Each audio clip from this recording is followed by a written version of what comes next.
Breaking news చూస్తున్నాం. ఇండోనేషియాను మరొకసారి ముంచెత్తుతున్నాయి వరదలు. జకార్తా, ఇండోనేషియా క్యాపిటల్ జకార్తాలో వరద బీభత్సం సృష్టిస్తోంది. నిజంగా మాట్లాడితే అక్కడ ప్రళయ వేదనలు మిన్నట్టుతున్నాయి. భారీగా వర్షాలతో నదులు, వాగులు అన్నీ కూడా ఉప్పొంగుతున్నాయి. అదిగో మనం విజువల్స్ చూస్తున్నాం. చూసినట్టుగా చాలా నివాసిత ప్రాంతాలు ఏవైతే ఉన్నాయో అవన్నీ కూడా తీవ్రంగా ప్రభావితమవుతున్నాయి. వరదల్లో కొట్టుకుపోతున్నాయి ఇళ్ళు, వాహనాలు. ఇంకా అక్కడ రోడ్లపై ఏవైతే నిలిచి ఉన్నాయో కేవలం భారీ వాహనాలు సైతం కొట్టుకుపోతున్నటువంటి పరిస్థితి మనం చూస్తున్నాం. ఒక గలగల పారేటటువంటి ఒక నదీ ప్రవాహాన్ని తలపిస్తున్నాయి. నిజానికి అవి నివాసిత ప్రాంతాలు, అది ఖచ్చితంగా నదులైతే కాదు. బట్ అయినప్పటికీ కూడా ముఖ్యంగా జకార్తా ప్రాంతం ఇది మనం చూస్తున్నాం. ఈ జకార్తా ప్రాంతం ఇండోనేషియా క్యాపిటల్. సో వేలాది మంది ఇప్పటికే నిరాశ్రయులుగా మారుతున్నారు, నిర్వాసితులుగా మారుతున్నారు. జనాలు తీవ్ర ఇక్కట్లు ఎదుర్కొంటున్నారు, ఇబ్బందులు ఎదుర్కొంటున్నారు. అయితే వరద ప్రభావిత ప్రాంతాల్లో ప్రభుత్వం అయితే రెస్క్యూ ఆపరేషన్స్ ప్రస్తుతానికైతే కొనసాగిస్తుంది. ఫైర్ సిబ్బంది ఇప్పటికే రంగంలోకి దిగారు. వీళ్ళందరూ కూడా చాలా రెస్క్యూ ఆపరేషన్స్ ఇంకా రక్షణ చర్యలు కూడా కొనసాగిస్తున్నామని చెప్పి అధికారులు ప్రస్తుతం అయితే తెలుపుతున్నారు.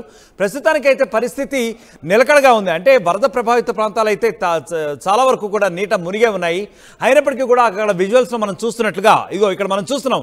ఇళ్ళు కూడా ఇళ్లకిళ్ళే కొట్టుకుపోయిన పరిస్థితి. ఇంకా కొన్ని ఇళ్ళు అయితే తీవ్రంగా విపరీతంగా మునిగిపోయినటువంటి పరిస్థితి. ఏ మాత్రం కూడా జనావాసాలకు యోగ్యత లేకుండా కనిపిస్తున్నాయి. అక్కడ మనం చాలా క్లియర్గా చూస్తున్నాం. ఇక్కడ విజువల్స్ చాలా మంది కూడా రోడ్లనే ఒక నది పరివాహక ప్రాంతాలుగా వాడుకుంటున్నారు అక్కడ. ఎందుకంటే వాళ్ళందరూ కూడా అక్కడ పడవల మీద వెళ్తున్నటువంటి పరిస్థితి అయితే మనకు అక్కడ కనిపిస్తుంది. రహదారులు ఇవన్నీ కూడా జల దిగ్బంధనం అయిపోయినాయి. జలంలో పూర్తిగా మునిగిపోయినాయి. యాక్చువల్లీ చెట్లు కూడా అక్కడ చూడండి, కొబ్బరి చెట్లు కొన్ని ఎంత హైట్ ఉంటాయో మనకు తెలుసు, అవి కూడా పూర్తిగా మునిగిపోయేటటువంటి పరిస్థితి ఉందంటే వరద ఉధృతి ఎంతవరకు ఉందో కూడా మనం ఈ విజువల్స్ని బట్టి అర్థం చేసుకునే పరిస్థితి అయితే ఉంది. ఒకసారి ఈ విజువల్స్ మళ్ళీ ఒకసారి చూసే ప్రయత్నం అయితే చేద్దాం.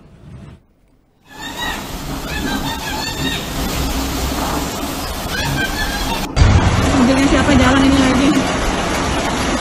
Ini mobil sudah hanyut. Itu lagi mobil di sana tuh hanyut. Kami kedinginan di sini, guys.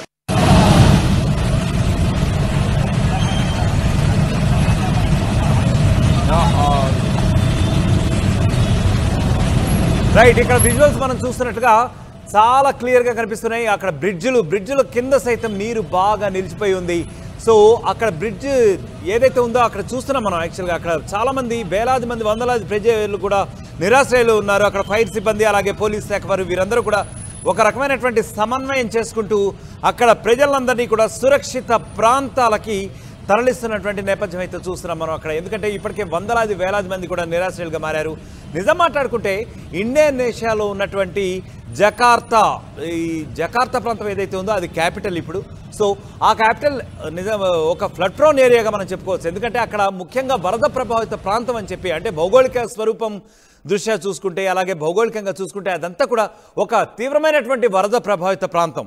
ఎప్పుడు కూడా ప్రతి 2 సంవత్సరాలకు ఒకసారి ఆన్ అండ్ యావరేజ్, గతంలో మనం చూసుకోవచ్చు 2018లో చూసుకోవచ్చు, 2020లో చూసుకోవచ్చు, ప్రతిసారి కూడా ఇది భౌగోళిక స్వరూపంగానే అది, అంటే నేచర్ ఆఫ్ ది జియాలజీనే అట్లా ఉంది యాక్చువల్గా, జియోగ్రఫీ. సో అది ముఖ్యంగా వరద ప్రభావిత ప్రాంతం. అనేక మంది ఎప్పుడైతే ఈ వరదలు సంభవిస్తూ ఉంటాయో అవి తీవ్ర స్థాయిలో సంభవిస్తూ ఉంటాయి. ముఖ్యంగా మన దగ్గర వచ్చినట్లుగా కాదు, అవి ఒక మనిషిని పూర్తిగా ముంచేసేటటువంటి రీతిలో సంభవిస్తూ ఉంటాయి. ఎందుకంటే ఆ రకమైనటువంటి తీవ్రత క్యారీ చేస్తూ ఉంటాయి అక్కడ ఉన్నటువంటి వరదలు. సో అక్కడ మనం చూస్తున్నాం ఎంతమంది అయితే నిరాశ్రయులయ్యారు. కనీసం అవి ఒక హైవే అనమాట యాక్చువల్గా మనం చూస్తున్నాం. సో ఆ కెమెరా యాక్చువల్గా అక్కడ మనం చూస్తున్నాం. సో ఆ విజువల్స్లో మనకి చాలా క్లియర్గా కనిపిస్తుంది. వాళ్ళందరూ ఒక పడవ లాంటి ఒక నిర్మాణం చేసుకుని అందులో సురక్షిత ప్రాంతాలకి తరలి వెళ్తూ ఉన్నటువంటి పరిస్థితి అయితే మనం చూస్తున్నాం. వందలాది మంది ఇప్పటికే కూడా నిరాశ్రయులు అవుతున్నారు. ప్రతి సంవత్సరం కూడా సుమారుగా ఇలాగే జరుగుతూ ఉంటుంది. ఎందుకంటే ఇండోనేషియా అనేది మనం ఇంతకుముందే చెప్పుకున్నట్లుగా ఒక వరద ప్రభావితమైనటువంటి ప్రాంతం. అలాగే జావా ద్వీపం, అదొక ద్వీపం అది. సో చుట్టుపక్కల అంతా కూడా జలం ఆవరించి ఉంటుంది, నీళ్లు ఆవరించి ఉంటాయి. సో బేసిక్గా భౌగోళిక స్వరూపమే అలాంటిది. కాబట్టి ఇటువంటి ఫ్లడ్స్ అనేవి చాలా సహజం అని చెప్పి అక్కడ సామాన్య ప్రజలు కూడా ఎప్పటికప్పుడు చెబుతూనే ఉంటారు. తగు జాగ్రత్తలు కూడా వాళ్ళందరూ కూడా తీసుకుంటూనే ఉంటారు. అక్కడ ప్రభుత్వం కూడా ఎప్పటికప్పుడు అప్రమత్తంగా ఉంటుంది. ఎందుకంటే భౌగోళిక స్వరూపం అట్లాంటిది కాబట్టి అక్కడ ప్రజలను ఎప్పటికప్పుడు అప్రమత్తం చేస్తూ ఉంటుంది. అయినప్పటికీ కూడా కొన్ని మానవ అవసరాల దృష్ట్యా కూడా వారు ఉపాధి నిమిత్తం అనుకోవచ్చు, వ్యాపార నిమిత్తం అనుకోవచ్చు, అక్కడ కొన్ని నివాసిత ప్రాంతాలు అయితే బాగా ఉన్నటువంటిది. ముఖ్యంగా క్యాపిటల్ అది జకార్తా అనేటటువంటిది ఇండోనేషియా క్యాపిటల్ కాబట్టి సో అక్కడ మనం చూస్తున్నాం కొంత నివాస యోగ్యం కాకపోయినప్పటికీ కూడా అక్కడ తప్పనిసరిగా మానవులు నివాసం ఏర్పరచుకుని ఉండేటటువంటి పరిస్థితి అయితే ఉంది అక్కడ. సో మరి ఈ నేపథ్యంలో ఇటువంటి ప్రమాదాలు అయితే తరచుగానే సంభవిస్తున్నాయి. సో తీవ్ర ఆందోళనలో అయితే ప్రస్తుతం ఇండోనేషియా ప్రజానీకం ఉన్నట్లుగా తెలుస్తోంది.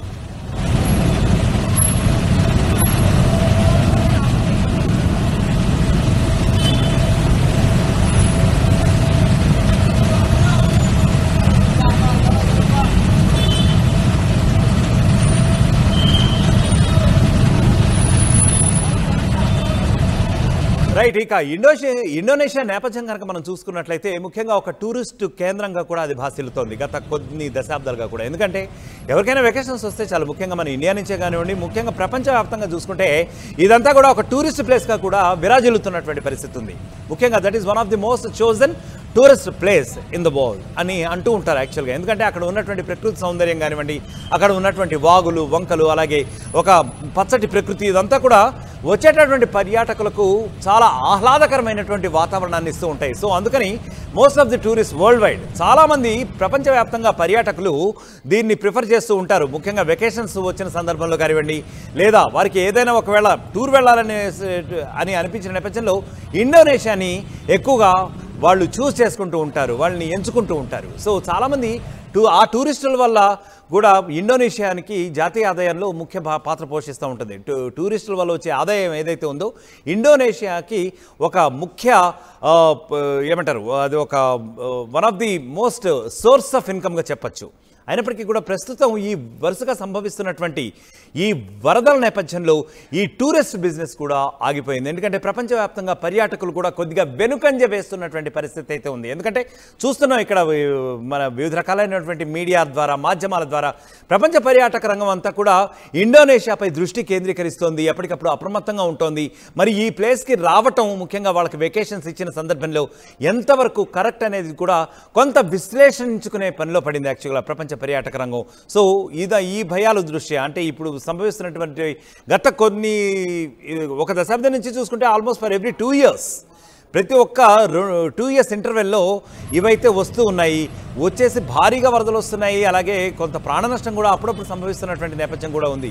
ప్రభుత్వం తగు జాగ్రత్తలు తీసుకుంటున్నప్పటికీ సో ఇవన్నీ కూడా పరిగణలోకి తీసుకుని పర్యాటకులు కూడా కొంతగా వెనకంజ వేస్తున్నట్టుగా కూడా మనకు తెలుస్తుంది. తద్వారా ఏం జరిగింది, సో ఇది ఇంతకుముందు మనం చెప్పుకున్నట్లుగా ఇండోనేషియా జాతీయ ఆదాయంలో కూడా సింహభాగం వహిస్తోంది. ఏది ఈ పర్యాటక రంగం ద్వారా వస్తున్నటువంటి ఆదాయం. సో అది కూడా ఆదాయ మార్గాలు తగ్గిపోయాయి ఇండోనేషియాకి. ముఖ్యంగా ఆర్థికంగా కూడా కొంత ఇండోనేషియా దేశం వెనుకబడ్డట్టుగా కూడా తెలుస్తుంది. సో మూలిగే నక్క మీద తాటి పండు పడ్డట్లుగా సో ఒక రకంగా ఆర్థిక వ్యవస్థ కుంటుపడుతుంది ఈ భారీగా సంభవిస్తున్నటువంటి వరదల వల్ల. సో మనం ఇక్కడ విజువల్స్లో చూస్తున్నట్టుగా ఎంత తీవ్రంగా అక్కడ వరదలు సంభవిస్తున్నాయో తెలుసుకోవచ్చు. సో ప్రాణభయంతో కానివచ్చు, పర్యాటకులు ఆబ్వియస్గా వెనకంజ వేస్తారు. ఎందుకంటే ఈ రకమైనటువంటి ఫ్లడ్ ప్రోన్ ఏరియాకి వెళ్ళటానికి, ఎందుకంటే ఎప్పుడు ఏ రకమైనటువంటి వరద ఎటువైపు నుంచి ముంచుకొస్తుందో కూడా తెలియని పరిస్థితి అయితే ఉంది. సో అందుకని చెప్పి ప్రపంచవ్యాప్తంగా పర్యాటకులు కూడా ప్రస్తుతం అంటే మారుతున్నటువంటి కాలమాన పరిస్థితుల్లో, వాతావరణ పరిస్థితుల్లో వాళ్ళందరూ కూడా ఒక అంచనాకు వస్తున్నారు. Indonesia is a safe tourist place or not అనేటటువంటి ఒక అనాలిసిస్లో పడినటువంటి సందర్భం అయితే ఉంది. సో మనం చూస్తున్నాం ఇక్కడ విజువల్ చాలా క్లియర్గా చూస్తున్నాం. బ్రిడ్జిలే కొట్టుకుపోయే పరిస్థితి అయితే అక్కడ ఉంది. సో ముఖ్యంగా ఇటీవల సంభవించినటువంటి వరదలు ఏవైతే ఉన్నాయో అవి మరింత తీవ్ర రూపం దాల్చి బ్రిడ్జిలు చూడండి అక్కడ కార్లు సైతం ఒక పడవలాగా కొట్టుకొని పోతున్నాయి.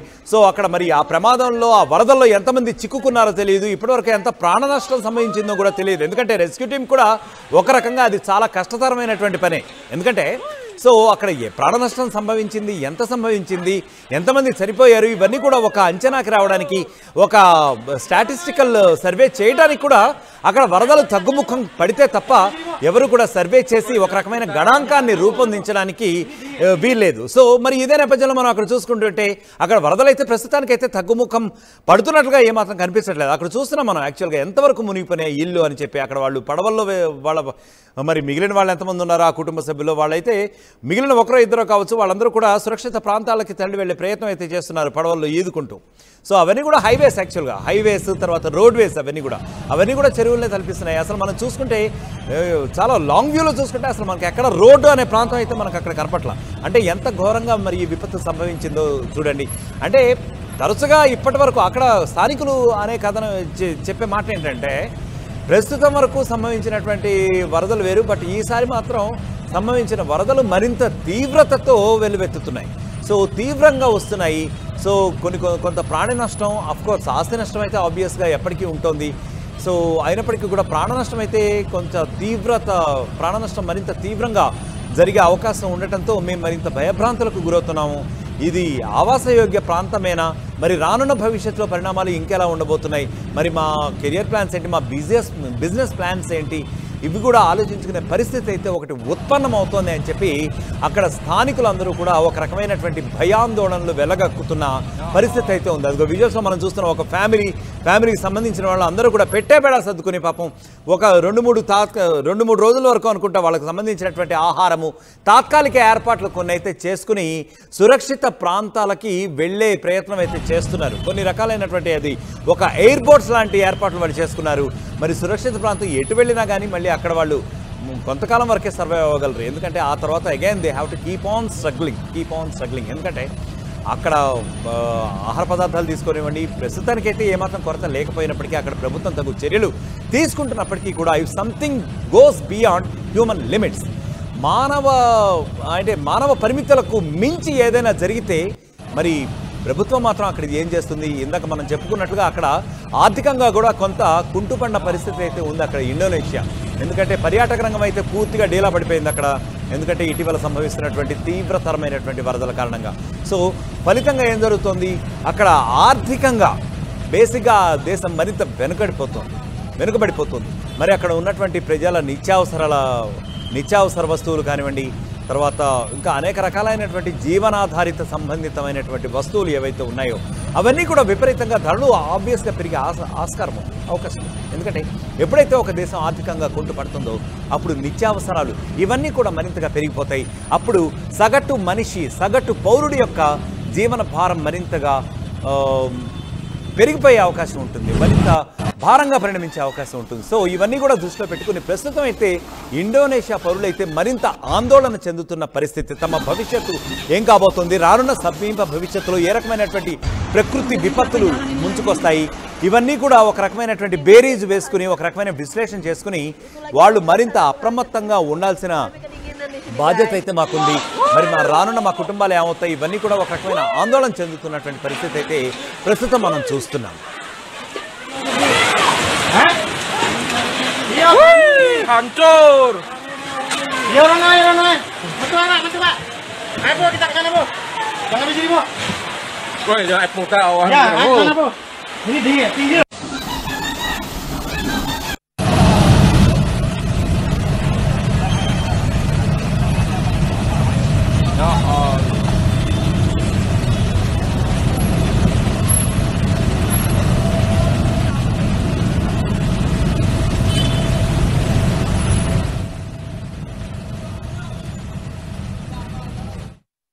తెలుగులో న్యూస్ కి ఫాస్టెస్ట్ యాప్ ఇప్పుడు టోటలీ న్యూ అవతార్లో జస్ట్ 5 seconds లో కంప్లీట్ న్యూస్. సోషల్ మీడియాలో ట్రెండ్స్ కి one stop solution. Live TV app voice search option తో ఇప్పుడే డౌన్లోడ్ చేయండి లేదా అప్డేట్ అయిపోండి. యాప్ లింక్ డిస్క్రిప్షన్ లో ఉంది.